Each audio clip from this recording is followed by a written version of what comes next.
바로 말씀 보도록 하겠습니다. 마가복음 1장 15절 말씀 보도록 하겠습니다. 네, 우리 같이 읽도록 하겠습니다. 시작. 이르시되 때가 찼고 하나님의 나라가 가까이 왔으니 회개하고 복음을 믿으라 하시더라. 아멘. 네, 오늘은 하나님 나라는 실제입니다 라는 말씀으로 함께 나누도록 하겠습니다. 제가 이렇게 어떤 말씀을 준비할까 이렇게 기도하고 고민하는 가운데 오병이어 범위가 지금 이제 사복음서 들어갔죠. 네. 그래서 특별히 이제 마태복음이 끝났고 이제 마가복음 어제부로 이제 마가복음이 들어갔는데 복음서 전체를 좀 살펴보니까 이 복음서의 핵심 메시지가 예수 그리스도를 통한 하나님의 나라더라고요. 네. 예수님께서 전하신 그 복음이 바로 하나님의 나라 복음을 전하셨더라고요. 그래서 다른 주제보다 좀 이 주제를 좀 해야겠다라는 마음이 들었습니다. 하나님의 나라라는 이 주제는 이 성경 전체를 관통하고 있는 굉장히 중요한 가장 큰 개념의 주제입니다. 물론 이제 목사님께서 우리 교회는 많이 이렇게 다뤄주시고 또 깊은 차원의 그 하나님의 나라에 대한 메시지들이 풀어졌기 때문에 굉장히 익숙한 주제지만 저는 이 하나님의 나라에 대한 이 말씀은 계속 선포돼야 되는 줄 믿습니다. 왜냐하면 하나님의 나라는 이론이 아니기 때문이에요. 네, 관념적이고 추상적인 것이 아니라 하나님의 나라는 실제입니다. 그 무엇보다 우리가 지금 이렇게 존재하고 있지만 그 무엇보다 실제적인 것이 바로 하나님의 나라입니다. 그런데 우리가 안타깝게도 우리의 삶에 하나님의 나라를 더 풍성하게 경험하지 못하는 것 같습니다. 여러분 어떻습니까? 하나님의 나라가 여러분들의 삶에 실제가 되고 계십니까? 하나님께서 예수님을 통해서 여셨던 그 하나님의 나라의 문이 그 하나님의 나라의 깊이를 우리가 그만큼 경험을 하고 있습니까? 우리가 풍성하게 경험을 하고 있습니까? 사실 굉장히 관념적일 때가 많다라는 거예요. 이제 또 환경에 따라서 임할 때도 있고 그 나라가 또 임하지 않을 때도 있고 때로는 교회에서는 임하는데 이 자리에서는 임하는 것 같은데 또 집에 가면 다시 돌아가시는 다시 하나님의 나라가 임하였다가 이렇게 올라가는 그런 상황이 참 많이 있는 것 같습니다. 그러니까 우리가 너무나 제한적으로 하나님 나라를 경험하고 있다는 것입니다. 저도 어제 설교를 준비하는데 힘이 들었습니다. 왜냐하면 어제가 저희 전체 사역자 쉬는 날이었거든요. 월요일 날 이제 안수식이 있어서 월요일은 출근을 하고 이제 화요일 날 전체 사역자가 쉬는데 혼자 나와서 설교 준비하려고 하니까 진짜 힘이 들었습니다. 근데 그것보다 더 힘든 것은 이게 하나님의 나라를 어쨌든 전해야 되니까 뭔가 정리해서 이렇게 머리로 이해하고 하려고 하다 보니까 이게 너무 어려운 거예요. 막 답답한 마음이 드는 거예요. 그래서 이 베델 성전에 올라와서 또 막 기도했습니다. 막 기도하면서 하나님 살려주십시오. 어떻게 해야 됩니까? 살려주십시오. 죽겠습니다. 정말 그렇게 기도하면서 하나님 열어주십시오. 하나님 나라에 어떤 메시지를 전하기를 원하십니까? 굉장히 많잖아요, 그렇죠? 그 영역이 너무나 방대하고 너무나 많은데 하나님 이 시간 가운데 하나님이 전하기를 원하시는 것이 무엇입니까? 계속 그렇게 이제 막히면 또 기도하러 올라오고 또 설교 준비하다가 또 막히면 기도하다 올라오고 그렇게 기도하는 가운데 성령님이 딱 한 문장을 주시는 거예요. 바로 그 문장이 오늘 제목입니다. 하나님 나라는 실제입니다. 이론이 아니라 하나님의 나라는 실제입니다. 그러니까 하나님의 나라가 실제라는 것입니다. 우리가 하나님의 나라에 대한 말씀을 알고 있다고 해서 하나님의 나라가 임하는 것이 아니에요. 하나님의 나라는 경험하는 것입니다. 그리고 우리의 삶에 실제적으로 보여지는 거예요. 임하는 것입니다. 예수님이 이 땅에 오셔서 하나님의 나라의 복음을 선포하실 때 진짜 하나님의 나라가 임했어요. 우리가 누가복음 4장에 보면 예수님이 사역을 시작하시면서 회당에 들어가시거든요. 회당에서 이제 성경을 읽으십니다. 예수님이 랍비셨기 때문에 이제 성경을 읽으실 수가 있었어요. 근데 어떤 성경을 읽습니까? 이사야 61장에 예언된 말씀을 읽으십니다. 그 말씀이 누가복음 4장 18절에서 19절 말씀인데 우리 함께 읽도록 하겠습니다. 시작.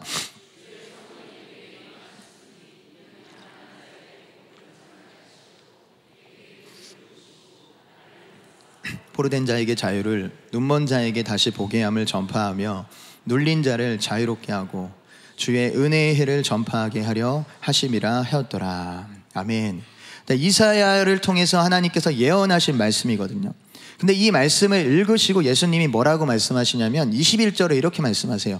이에 예수께서 그들에게 말씀하시되 이 글이 오늘 너희 귀에 응하였느니라 하시니. 네. 이 말씀이 앞으로 임할 것이 아닙니다.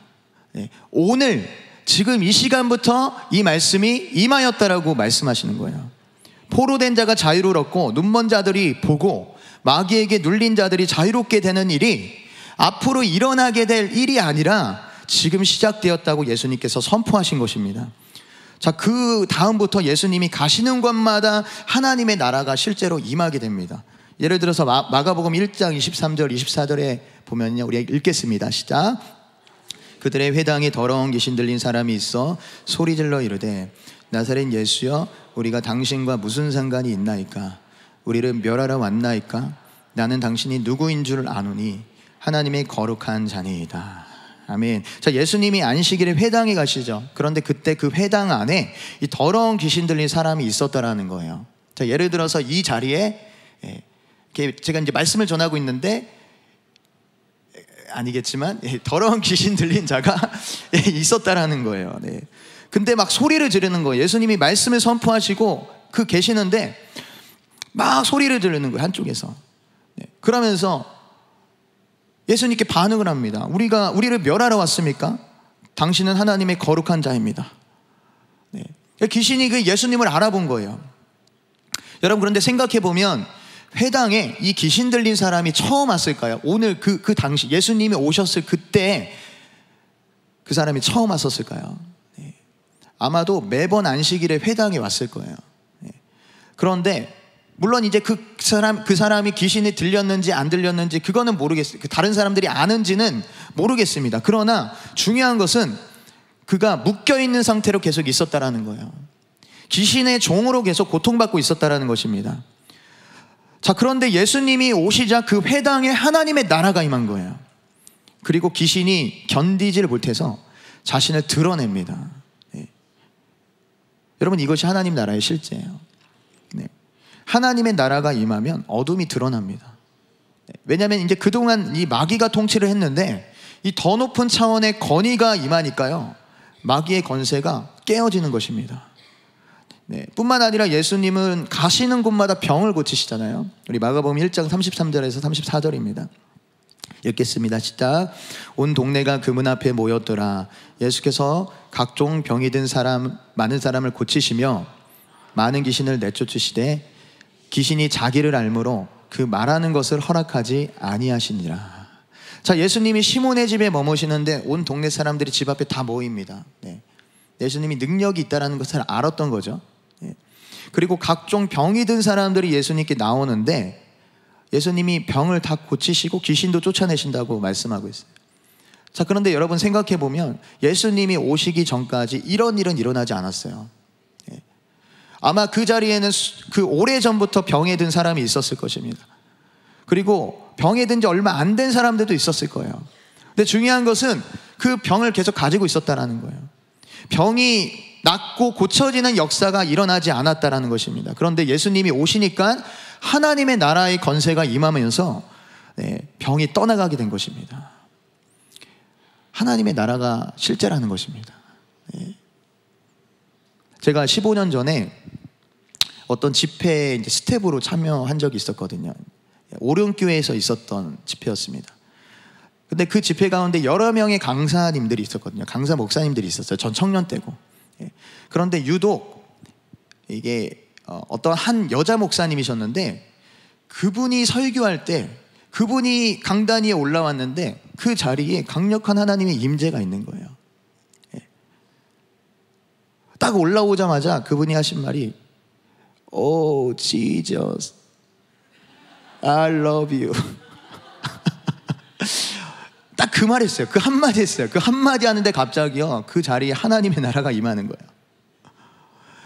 갑자기 그 하나님의 사랑이 저에게 확 이렇게 깨달아지고 몰려오면서요, 제가 주체할 수 없는 눈물이 흐르더라고요. 예. 이제 예배를 섬기고 이제 스텝으로 섬겨야 되는데 막 그 자리에서 막 눈물이 나는 거예요. 근데 옆에 주변을 보니까 다 그렇게 하고 있어요.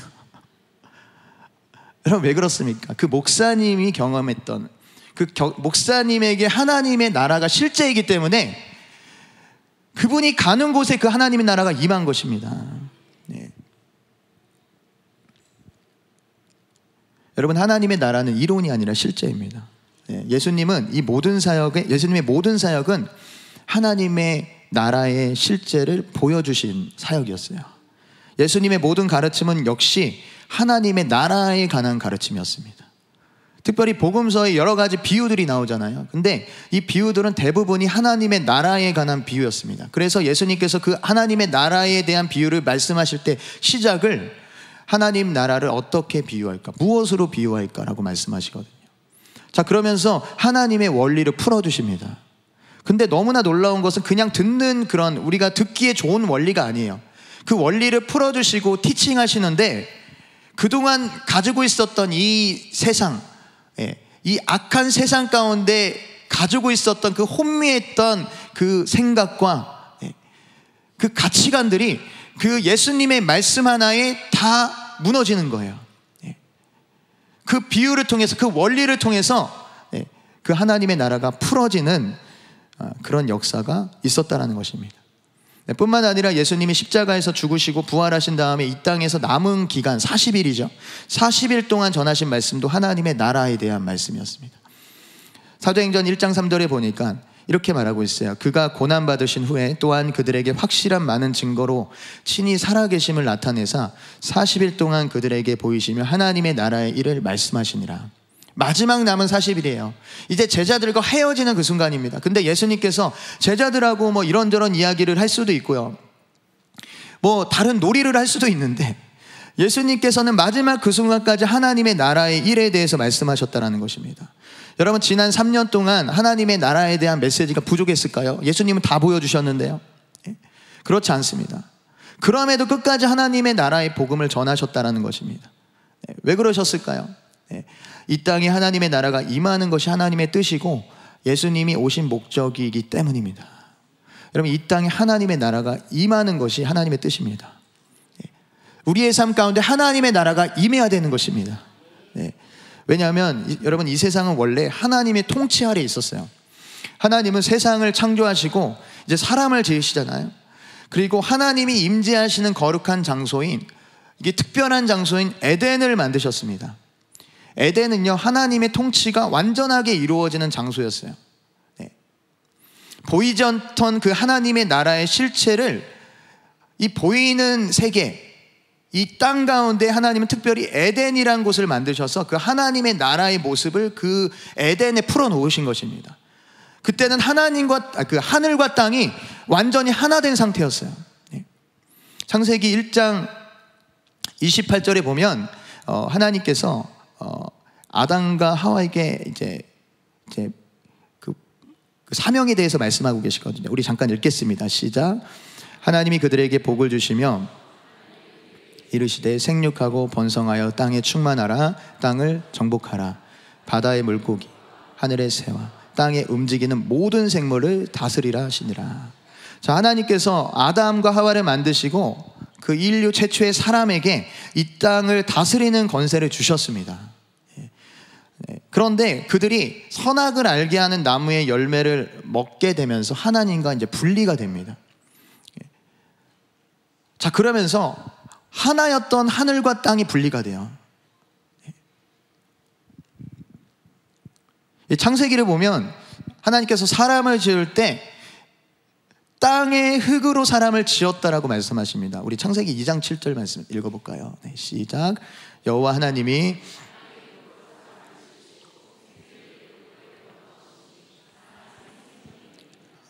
여기서 그냥 흙이 아니라 이 땅의 흙, 어떤 다른 물체가 아니에요. 땅의 흙으로 사람을 지었다고 말씀하시는 것은 아담이 땅을 대표하는 존재라는 거예요.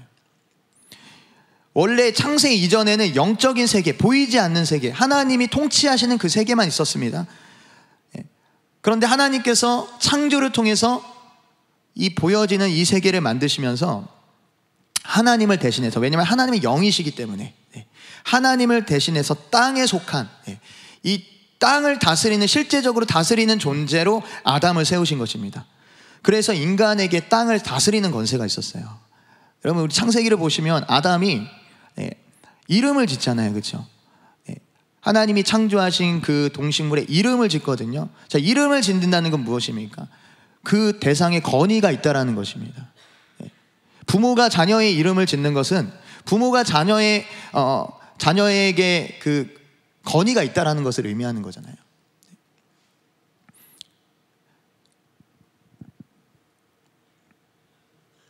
아담이 그냥 다 짓는 대로 이름이 된 거예요. 권세가 있었습니다.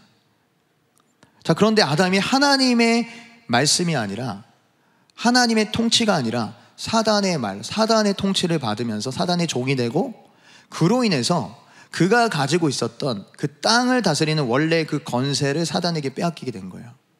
사단의 소유가 된 것입니다. 그 결과 어떤 일이 벌어집니까? 하나님의 나라의 통치가 완벽하게 풀어졌던 에덴에서 그 아담은 쫓겨나게 됩니다. 왜냐하면 에덴이라는 그 공간 자체가 하나님의 임재를 상징하고 그 하늘을 이 땅 가운데 그냥 드러내는 자리이기 때문에 하늘과 땅이 하나 되는 공간이기 때문에 이제는 더 이상 에덴에 있을 수가 없는 거예요. 자, 그러면서 에덴의 문이 닫히게 됩니다. 우리 창세기 3장 24절입니다. 읽겠습니다. 시작.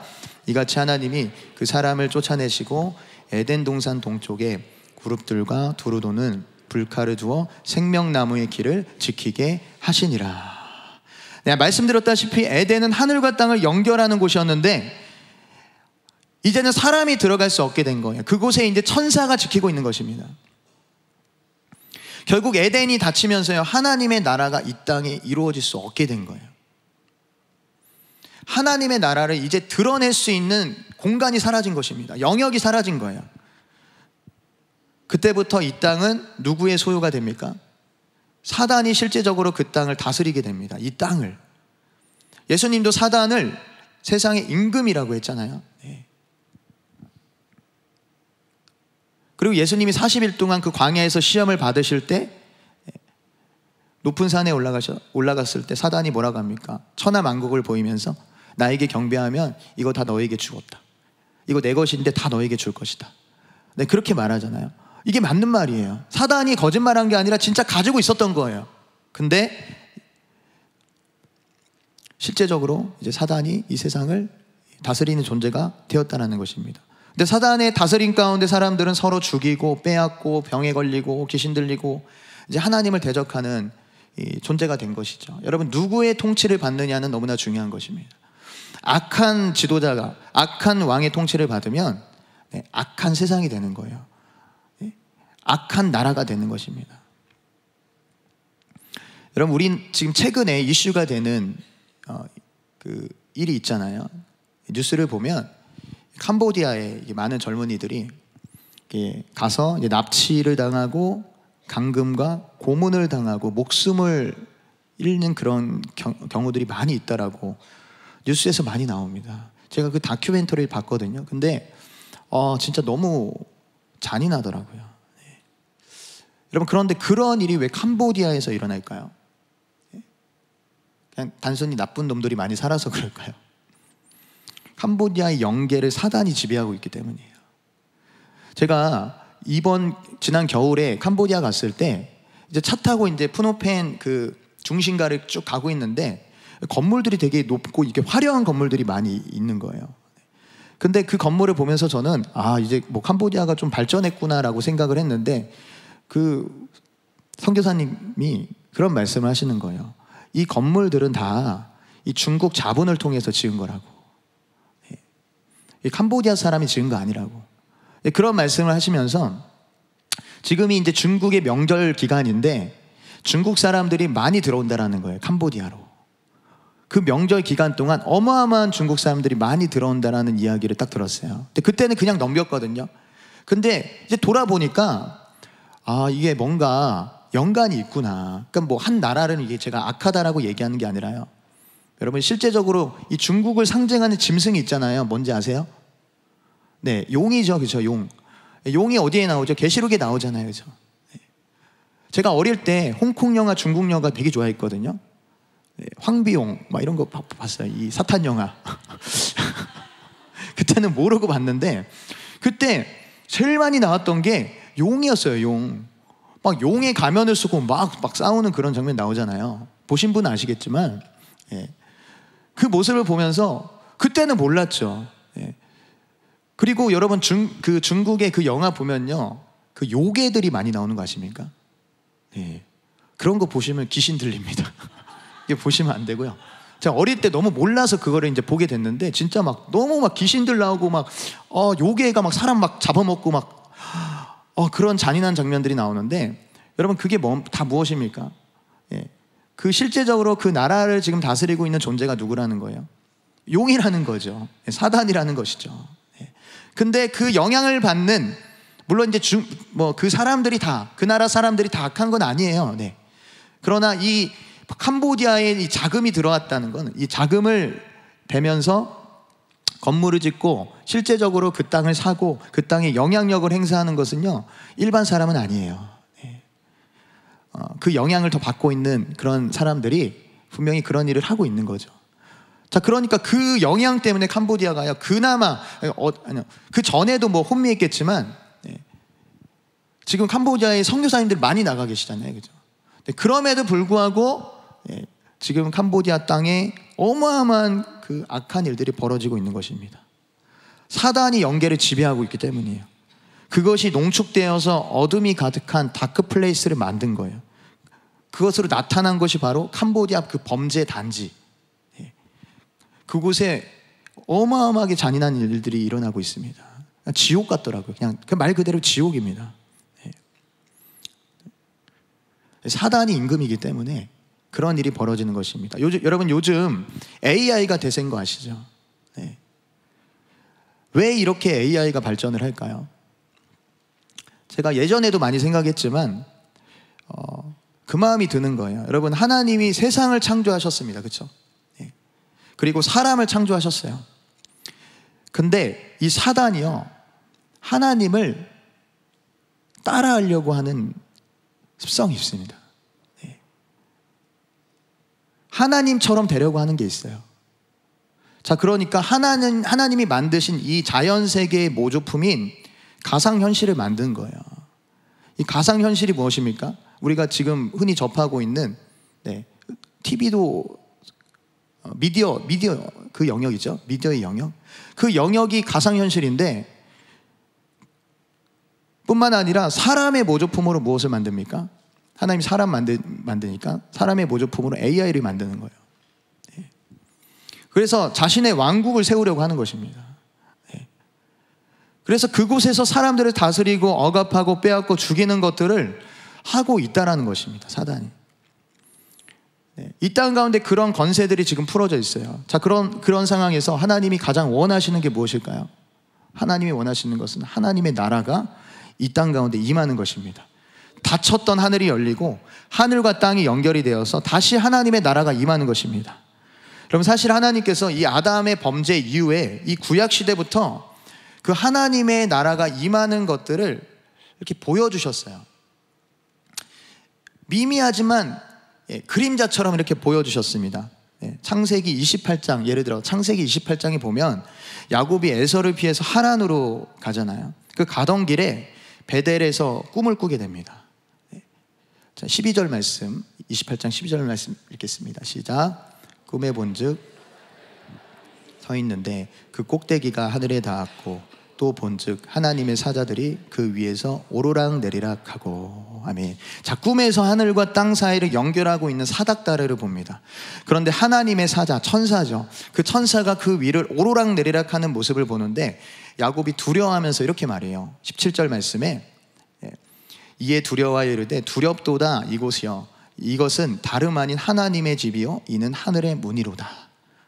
그곳이 하나님의 집이고 하늘의 문이라고 말하면서 그 이름을 베델이라고 짓습니다. 여기가 베델 성전이잖아요. 이게 굉장히 예언적인 말씀입니다. 그때 상황은 하늘과 땅이 나뉘어져 있어서 하늘이 닫혀 있었지만 앞으로 하늘과 땅이 연결되는 일이 있을 것이다. 그리고 예수님이 오시면서 그 예언이 성취됩니다. 요한복음 1장 51절 읽겠습니다. 시작.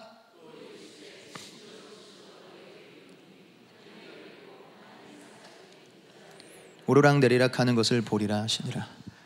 자, 예수님께서 이 나다니엘과 이 제자들에게 말하는 거예요. 하늘이 열릴 것이다. 진실로 진실로 너희에게 이르노니 하늘이 열릴 것이다. 반드시 이루어진다는 것입니다. 하늘이 열리면서 하나님의 사자들이 인자 위를 오르락내리락 하는 것을 볼 것이다. 창세기에는 어디 위를 오르락내리락 합니까? 사다리죠, 그죠? 네. 그 야곱이 보았던 사다리가 바로 예수님이라는 것입니다. 예수님을 통해서 하늘과 땅이 연결되었다라는 거예요. 그리고 그 예수님을 통해서 하늘과 땅에, 하늘에서 이루어진 것이 땅에 풀어질 때 이 천사들이 막 그 일을 한다는 것입니다. 자, 이것이 하나님이 원하시는 것이었습니다. 또 구약에 보시면 성막과 성전을 통해서 하나님은 하나님의 나라가 이 땅에 임하게 하시죠. 네, 그 피의 제사를 통해서, 네, 그 성전과 성막을 통해서, 특별히 성막에서 가장 거룩한 곳이 어디입니까? 지성소죠. 지성소에 하나님 임재하시잖아요. 예, 그 지성소에 하나님이 임하시는 그 통로를 만드신 거예요. 자, 그리고 이 다윗의 장막을 통해서 또 하나님은 하늘과 땅을 연결하십니다. 제가 말씀 준비하면서 이 다윗의 장막이 단순히 그냥 24시간 하나님을 예배하는 이 장소가 아니라 하늘이 열린 장소구나라는 것을 보게 되었습니다. 그러니까 하늘이 열리니까요 24시간이 예배할 수 있는 거예요. 하늘이 열렸기 때문에 이 계시록에 기록하고 있는 그 밤낮 쉬지 않고 드리는 예배가 이 땅에 풀어진 것입니다. 여러분, 그 당시에 그 땅, 이 전 세계에서 수많은 사람들이 있고 수많은 땅들이 있었지만 오직 거기에만 하나님의 나라가 임했던 거예요. 하늘과 땅을 연결하는 통로가 오직 거기에만 있었던 것입니다. 왜 그렇습니까? 다윗이 예수님을 예표하고 있기 때문입니다. 자, 그러니까 하나님이 구약시대부터 점진적으로 하나님의 나라가 임하는 통로를 보여주시고 확장시키시고, 이제 신약에 와서 하나님의 나라의 신 예수님을 통해서 하늘을 완전히 열어주십니다. 예. 그래서 오늘 마가복음 1장 15절에 이렇게 말씀하고 있는 거예요. 이르시되 때가 찼고 하나님의 나라가 가까이 왔으니 회개하고 복음을 믿으라 하시더라. 자, 여기서 때는 무엇입니까? 헬라어로 카이로스죠. 카이로스. 자, 우리가 이 세상에는 이 두 종류의 시간이 존재하죠. 크로노스와 카이로스입니다. 크로노스는 우리의 삶에 그냥 일상적으로 적용되고 있는 물리적 시간이에요. 네. 반면에 카이로스는 물리적인 시간을 초월한 하나님의 시간입니다. 하나님이 의도하신 시간이고 하나님이 역사하시고 개입하는 시간입니다. 근데 오늘 마가복음에 그 때가 찼다라는 거예요. 그 때가 왔다라는 것입니다. 그러니까 모든 조건이 완성이 되었다라는 것을 의미합니다. 예언의 성취와 그리고 하나님의 계획하신 시간과 모든 사람들이 준비되었고, 구약에서 그림자와 같았던 것들이 하나님의 이 나라의 실제가 이제는 드러난다라는 것을, 임했다라는 것을 선포하고 있는 것입니다. 그리고 중요한 사실은요, 예수님을 통해서 하늘의 문이 열렸다라는 거예요. 마가복음 1장 10절 말씀 읽겠습니다. 시작. 곧 물에서 올라오실새 성령이 비둘기같이 자기에게 내려오심을 보시더니. 자, 예수님이 세례 요한에게 세례를 받으실 때 하늘이 갈라지고 성령이 내려오셨다라고 말씀합니다. 네. 여러분, 마가는 하늘이 열렸다라고 표현을 하지 않고 갈라졌다라고 표현을 해요. 이 같은 내용이 마태복음과 누가복음에도 동일하게 나와 있는데 다 열렸다라고 표현을 하거든요. 근데 이 마가는요, 갈라졌다라고 표현을 합니다. 이게 무슨 차이일까요? 네. 열렸다는 표현도 맞지만 이 갈라졌다라는 표현은 다시 이제는 더 이상 하늘이 닫히지 않는다라는 것입니다. 그러니까 완전히 찢어졌다라는 거예요. 마치 예수님이 십자가에서 죽으시는 그 순간에 성전의 휘장이 위에서 아래로 찢어져서 하나님과 인간과의 관계에 그 장애물이 없어진 것처럼 하늘이 갈라져서 하늘이 열려있는 상태가 되었다는 것입니다. 하늘과 땅이 다시 예수님을 통해서 연결이 되었다는 것을 이 말씀을 통해서 성취하신 것입니다. 네. 여러분, 여기서 하늘은요, 우리 눈에 보이는 하늘이 아니에요. 제가 지난번에 그 중보기도 그 세미나 할 때 한번 나눈 적이 있었는데, 성경에는 하늘을 세 개로 구분한다고 했잖아요. 네. 하나님의 보좌가 있는 하늘을 우라노스라고 하죠. 네. 그리고 천사와 마귀도 이 영적인 존재가 치열하게 싸우고 있는 하늘이 있습니다. 2층천이죠. 그 하늘이 뭐죠? 네. 에프라니오스. 네. 에프라니오스에서 그 치열한 영적 전쟁이 지금 벌어지고 있다는 것입니다. 그리고 우리 눈에 보이는 아예르라는 하늘이 있습니다. 네. 그런데 여기서 말하는 이 하늘은요, 우라노스예요. 우라노스. 그 실제적인 하나님의 나라의 통치가 있는 그 하늘이 열렸다는 것입니다. 찢어졌다는 거예요. 예수님이 하나님의 나라가 가까이 왔다고 선포하시는 순간 하나님의 나라가 임하고 사단의 나라가 무너지기 시작합니다. 엄청난 폭격이 어둠의 진에 부어진 것입니다. 자, 그러므로 여러분, 하늘의 문이 열리고 하나님의 나라가 임한 사람이나 공동체는 어둠의 진을 깨뜨리는 강력한 힘이 있습니다. 어디를 가도 뚫어내는 사람이 있어요. 어디를 가도 뚫어내는 공동체가 있습니다. 왜 그렇습니까? 하늘이 열렸기 때문이에요. 그 공동체에게, 그 사람들에게는 하나님의 나라가 이론이 아니라 실제이기 때문에, 그 하나님의 나라를 지금 실제로 경험하고 있고 임하고 있기 때문에 어딜 가든지 그 하나님의 나라가 동일하게 임하게 되는 것입니다. 여러분, 원래 교회는요, 사단의 진에 강력한 핵폭탄을 날리는 공동체예요. 그래서 음부의 권세가 이길 수가 없는 것입니다. 여러분, 그러므로 우리 교회가 하나님 나라에 대한 이 계시가 더 활짝 열리고 더 풍성해지고 더 충만해져서 이 수지 땅뿐만 아니라 대한민국과 열방 가운데, 그리고 요르단 그 땅 가운데 그 악한 권세를 무너뜨리는 교회가 되기를 축복합니다. 네, 여러분, 이제 복음서를 보면 이 부분을 좀 나누고 마치도록 하겠습니다. 복음서를 보면 임하는 하나님 나라가 있고 들어가는 하나님의 나라가 있습니다. 이제 그런 표현이 나와요. 네. 말씀 구절을 잠깐 이렇게 보여주시면 참고하시면 될 것 같아요. 네. 어떤 때는 하나님께서 하나님 나라가 너희에게 가까이 왔다, 너희 안에 있다, 임했다라는 표현을 하시는데, 어떤 때는 또 하나님의 나라에 너희가 들어가야 된다, 들어가야 되는 그런 부분들을 이렇게 말씀하십니다. 물론 이게 신학적으로는 이제 임하시는 하나님의 나라는 하나님 나라의 현대성에 대해서 말하고 있고, 또 들어가는 나라는 하나님의 나라의 미래성에 대해서 말하고 있다라고 그렇게 신학적으로 정리를 하지만, 제가 오늘 이게 말씀을 보면서 그런 차원을 좀 넘어서서 이것은 성경의 하나님 나라의 개념에 대한 또 다른 균형이 또 있구나, 균형이 있다라는 것을 좀 발견하게 되었습니다. 그럼 임하는 하나님의 나라는요, 우리가 앞에서 나눴던 것처럼 하나님의 때에 강권적으로 그분의 주권으로 임한 거예요. 거기에는 인간의 어떠함이 들어가지 않습니다. 그분의 계획과 뜻 가운데 예수님이 우리에게 보여주신 것입니다. 그런데 그 하나님의 나라를 누리는 사람이 있는가 하면 누리지 못하는 사람이 있어요. 이미 우리 안에 계시거든요. 예수님이 하나님 나라 자체시고 그분이 우리와 함께 계시기 때문에 누려야 되는 게 정상이에요. 그렇죠? 예수님처럼 그렇게 하나님 나라를 실제화하는 게 정상입니다. 그런데 누리지 못하는 사람들이 있습니다. 너무나 제한적이고 미약하게 하나님 나라를 경험하고 있는 거죠. 왜 그렇습니까?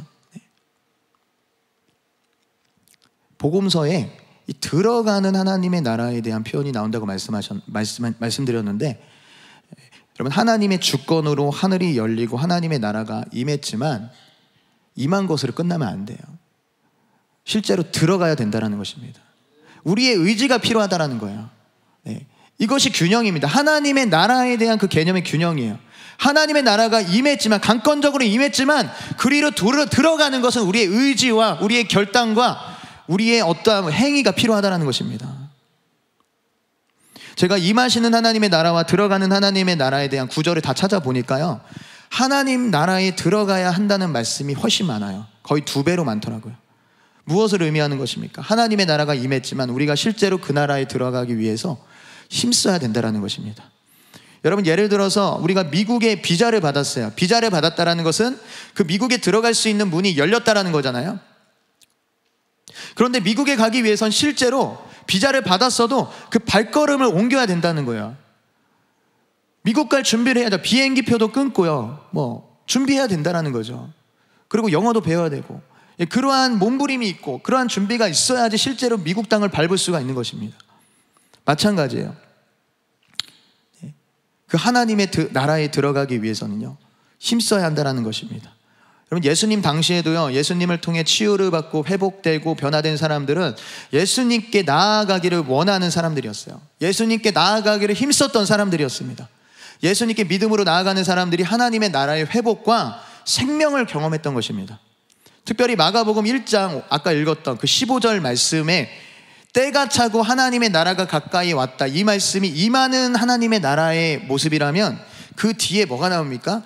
회개하고 복음을 믿으라라고 말씀하시잖아요. 이것이 바로 들어가는 하나님의 나라의 어떠한 모습을 지금 이 한 구절에 담고 있다라는 것입니다. 여러분, 임하신 그 하나님의 나라에 들어가기 위해서는 회개가 필요해요. 회개 없이는 하나님의 나라에 들어갈 수 없습니다. 아무리 그 하나님의 나라가 임했어도 회개 없이 그 나라에 들어갈 수 없는 거예요. 우리의 삶에 하나님의 나라를 충분하게 누리지 못한 이유는요, 우리가 죄를 많이 지어서가 아니에요. 죄를 짓고 회개하지 않기 때문입니다. 죄를 지을 수 있겠죠. 연약하니까. 또 사단이 그렇게 공격을 하니까 죄를 지을 수 있습니다. 근데 중요한 것은 회개할 때, 죄를 지을 때마다 회개할 때 죄가 끊어지거든요. 회개하지 않으니까 그 죄가 굳어지고 그 죄가 쌓이고 쌓여서 우리의 마음이 굳어지니까 하늘이 닫히는 거예요. 말씀을 준비하는데 다윗이 떠올랐습니다. 하나님께서 주시는 마음이, 이 하나님이 다윗의 삶 가운데 언제 가장 기뻐하셨을까? 물론 다윗이 하나님을 예배할 때, 전심으로 예배할 때도 기뻐하셨겠지만, 다윗이 밧세바를 범하고 우리아를 죽였지만 그럼에도 불구하고 하나님께 나와서 전심으로 하나님을 갈망하면서 하나님께 회개했다는 것입니다. 그 회개할 때 하나님이 다윗을 얼마나 기뻐하셨을까?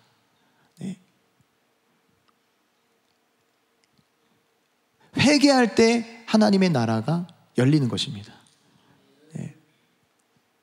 여러분, 저희 삶을 돌아봐도 하나님의 나라를 이렇게 풍성하게 누렸을 때는 회개가 일상이 될 때였어요. 그러니까 조금만 잘못해도, 조금만 뭔가 이렇게 성령님이 이렇게 깨닫게 하시는 것들이 막 이렇게 생기고, 말 한마디 잘못하면 막 괴로워서 내가 죄를 졌구나, 내가 쓸데없는 말을 했구나, 하나님 안 기뻐하지 않으시겠다. 근데 그러한 어떠한 찔림이 있을 때, 그때가 바로 가장 제 영이 살아있고 깨끗할 때입니다.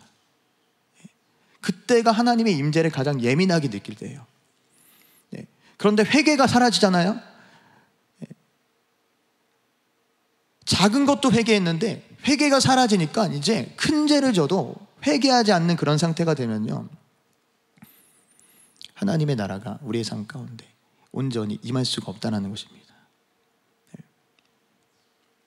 여러분, 회개할 때 하나님의 나라가 우리의 삶에 실제가 되는 줄 믿습니다. 또 우리가 하나님의 나라에 들어가기 위해서는 복음을 믿는 거예요. 특별히 예수 그리스도의 복음을 믿는 것입니다. 지금 이제 담임 목사님을 통해서 2주 전부터 이제 로마서 말씀 더 깊게 목사님이 풀어주고 계시는데, 여러분, 이 복음이 어떤 복음입니까? 예수 그리스도의 복음이 어떤 역할을 하는 것입니까? 하나님 나라가 임하게 하는 역할을 하는 거예요. 저는 그래서 기대하는 것이, 이 복음, 이 로마서를 이렇게 계속 우리가 듣는 이 시즌 가운데 하나님의 나라가 더욱더 풍성하게 풀어지겠구나, 하나님의 나라가 우리의 삶 가운데 확장이 되겠구나, 실제가 되겠구나 라는 그런 기대감이 있습니다. 그 복음을 믿어야 된다는 것입니다. 복음을 믿는다는 것은 예수님을 믿는 거예요. 예수님의 말씀에 순종하는 것입니다. 예수님께서 하나님의 나라를 선포하시고 가르치시면서 가장 강조하셨던 게 믿음이었거든요. 나를 믿어야 한다, 나의 말을 믿어라. 심지어 믿음이 없을 때 예수님께서 제자들을 엄청나게 혼내십니다. 심하게, 엄하게 혼내세요. 왜 그렇습니까? 믿음이 없이는 하나님의 나라에 들어갈 수 없기 때문입니다. 마가복음 10장에 나오는 이제 부자 청년이 나오는데, 예수님이 그 청년에게 내게 있는 것을 다 팔아 가난한 자에게 주고 와서 나를 따라라, 그러면 하늘에 보화가 내게 있을 것이다 라고 예수님 말씀하시거든요. 그런데 이 부자 청년이 고민하다가 집으로 돌아갑니다. 왜 고민하다 돌아갈까요? 예수님의 말씀을 믿지 못하기 때문이에요. 그 예수님을 믿지 못하기 때문이에요. 분명히 예수님은 다 버리고 다 가난한 자에게 나눠주고 와서 나를 따라라. 그러면 하늘에 보화가 있을 거야. 이거 실제거든요. 이것은 이루어지는 것입니다. 그런데 그 예수님의 말씀을 믿지 못했던 것입니다. 결국 돌아가게 돼요. 그리고 나서 예수님께서 제자들에게 부자가 하나님의 나라에 들어가는 것이 어렵다, 그렇게 말하죠. 그때 제자들이 그러면 누가 구원을 얻을 수 있습니까? 자, 그렇게 말하자 이제 예수님께서 하신 말씀이 마가복음 10장 27절 말씀이에요. 우리 읽도록 하겠습니다. 시작. 이르시되 사람으로서 할 수 없으되 하나님으로서는 그렇지 아니하니 하나님으로서는 다 하실 수 있느니라. 아멘. 여러분, 이 말씀이 진리입니다. 사람으로서는 할 수 없습니다. 사람으로서는 하나님 나라에 들어갈 수 없습니다. 그러나 하나님의 말씀을 믿고 하나님의 나라에 들어갈 수가 있게 되는 것입니다. 믿으면 들어갈 수 있다는 것입니다. 여러분, 그러므로 우리에게 믿음이 너무나 중요해요. 이 복음을 믿는 것이 너무나 중요합니다. 회개하고 복음을 믿을 때 우리의 삶 가운데 진짜 실제가 될 것입니다. 저는 선교 갈 때마다 항상 제 안에 붙드는 믿음이 있어요. 항상 붙드는 믿음이 있습니다. 어떤 믿음이냐면 항상 두려운 마음이 들거든요. 선교지 갈 때마다 두려운 마음이 들어요. 자, 그런데 붙드는 믿음이 뭐냐면 예수님은 어딜 가든지 하나님의 나라를 임하게 하신다. 이것은 이 성경 66권, 특별히 복음서에 기록된 예수님의 이 땅에서의 그 행적, 하나님 나라를 나타내신 이 삶은요, 허구가 아니에요. 그냥 이렇게 그냥 글로 쓰여진 어떠한 지식이 아닙니다. 예수님이 실제로 그렇게 하신 거예요. 그러니까 예수님이 가신다라는 거예요. 예수님은 가시는 곳마다 사람을 고치시고 회복하시고 살리셨다. 그 예수님이 우리와 함께 하시기 때문에 우리도 가는 곳마다 하나님의 나라가 임할 것이다 라는 그 믿음을 가지고 나가려고 부단히 애를 쓰고 노력합니다. 사실 지금도 그 마음으로 제가 강단에 올라왔어요. 사실 이제 수요일날 이렇게 말씀 전하는 게 쉽지 않거든요. 근데 여러분은 어떻게 이 자리에 나오신지 모르겠습니다. 그냥 매번 그냥 수요 예배 있으니까 그냥 예배 있으니까 매주 있는 거니까 자동적으로 몸이 먼저 나와서 이 자리에 계신 분들도 분명히 있을 거예요. 그러나 여러분, 이 자리에 우리가 하나님의 나라를 사모하고 하나님의 나라를 갈망할 때 이미 임하신 그 하나님의 나라에 들어가려고 우리가 몸부림치고 또 회개하고 또 우리의 믿음을, 연약한 믿음을 하나님께 올려드리면서, 하나님 분명히 말씀하셨잖아요. 분명히 주님께서 행하신 일들, 하나님의 나라가 임했을 때 어떠한 일들이 일어났는지 주님께서 보여주셨잖아요. 주님, 2000년 전에만 일어난 일이 아니라 지금 이 자리 가운데, 이 시대 가운데, 지금 이 시간 가운데, 이 수요예배 이 시간 가운데도 동일하게 하나님의 나라가 임할 것을 저는 믿습니다.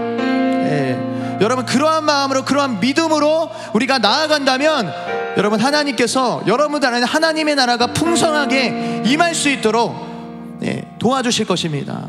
우리 안에 묶인 것들 풀어질 것이고, 우리 안에 우울증들, 병들, 우리의 관계 문제들, 우리의 재정 문제들, 이 모든 문제들 가운데 하나님의 나라가 임하게 될 것입니다. 자유하게 될 것입니다. 그 믿음을 갖고 여러분, 이 시간 우리가 좀 기도하면서, 먼저 찬양하면서 우리가 좀 기도하고 좀 그 하나님의 나라의 실제를 경험하기를 소망합니다.